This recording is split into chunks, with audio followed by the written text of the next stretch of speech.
জানাজার নামাজে 3 কাতার করার হুকুম কি? হাদিস শরীফের মধ্যে এসেছে, মালিক ইবনে হুবাইরা রাদিয়াল্লাহু তাআলা আনহু হতে বর্ণিত, তিনি বলেন রাসূলুল্লাহ সাল্লাল্লাহু আলাইহি ওয়াসাল্লাম বলেছেন, কোনো মুসলমান মারা যাওয়ার পর তার জানাজায় যদি 3 কাতার মুসলমান শরীক হয় তাহলে তার জন্য জান্নাত অবধারিত হয়ে যায়। সুনানে তিরমিজি, সুনানে আবু দাউদ সহ বহু হাদিস গ্রন্থে এই হাদিসটি বর্ণিত হয়েছে। রিওয়ায়েতে এটাও আছে যে বর্ণনাকারী মালিক ইবনে হুবাইরা রাদিয়াল্লাহু তাআলা আনহু যখন দেখতেন লোক সংখ্যা অল্প, তখন তিনি তাদেরকে অর্থাৎ উপস্থিত লোকদেরকে 3 কাতার করে দিতেন। ফকিহগণ এ সংক্রান্ত হাদিসের আলোকে জানাজার নামাজে মুসল্লির সংখ্যা কম হলে যথাসম্ভব তাদেরকে 3 কাতারে বিভক্ত করে দাঁড় করানোকে উত্তম বলেছেন।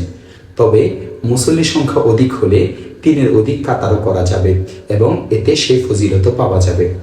দলিলের জন্য দেখতে পারেন সুনানে আবু দাউদ হাদিস নং 3158, জামিউ তিরমিজি হাদিস নং 1028, শরহুল মুসলিম ইমাম নববী রাহমাতুল্লাহি আলাইহি 7 নং খণ্ড 17 নং পৃষ্ঠা, শরহুল মুনিয়া 588 নং পৃষ্ঠা।